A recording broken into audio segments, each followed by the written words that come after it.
जयाचा जणी जन्मनामार्थ झाला, जयाने सदा वासनामात केला, जयाच्या मुखी सर्वदा नाम कीर्ती. नमस्कार त्या सद्गुरू श्री ब्रह्मचैतन्य मूर्ती. जय जय रघुवीर समर्थ, जय जय सद्गुरू समर्थ. मंडळी, आपणा सर्वांना जय श्रीराम. आपल्या ओम चैतन्य उपासना केंद्र या यूट्यूब चॅनलमध्ये आपणा सर्वांचं सहर्ष स्वागत आहे. सद्गुरू श्री ब्रह्मचैतन्य वंदावलेकर महाराज प्रवचन सेवा दिनांक 7 मे. देहबुद्धीचा त्याग करावा. मानाला कारण अभिमान होय. मी मोठा असे मनाने घेतले म्हणजे मानाची गरज लागते. हा अभिमानच भगवंताच्या आणि आपल्यामध्ये आड येतो. हा अभिमान घालवायला गुरुआज्ञेत राहणे, त्यांना शरण जाणे आणि त्यांनी सांगितलेली साधने करणे हे उपाय आहे.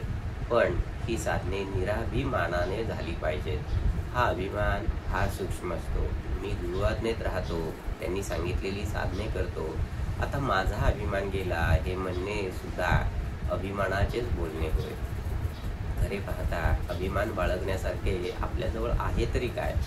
शक्ती की पैसा की कीर्ती? जगात आपल्यापेक्षा कितीतरी लोक मोठे आहेत, पण मौज अशी की भिक्षा मागणाऱ्याला सुद्धा मोठा अभिमान असतो. मी अमक्याच्या इथे भिक्षेला गेलो होतो. त्याने मला हटू म्हटले, तेव्हापासून त्याचा उंबरठा नाही चढलो मी, असे तो म्हणतो.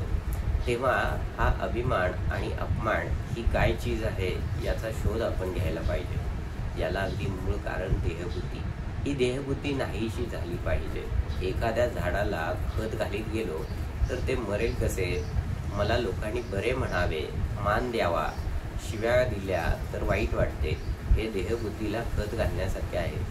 चांगले वाईट मान अपमान सर्व देवाला अर्पण करावे.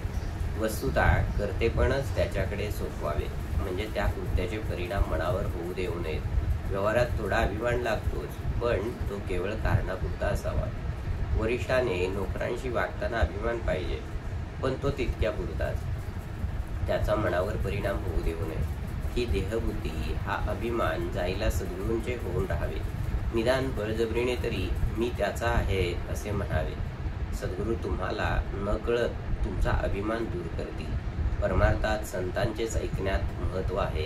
तेथे आईबापांचे का ऐकू नये?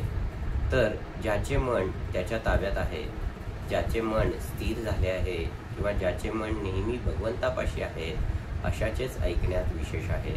आपल्या देहबुद्धीची तऱ्हा मोठी विलक्षण असते. सगुणोपासना आपल्या सवयीच्या आड येते, म्हणून मनुष्य ती करत नाही. फारच सोपे म्हणून तो भगवंताचे नाम घेत नाही.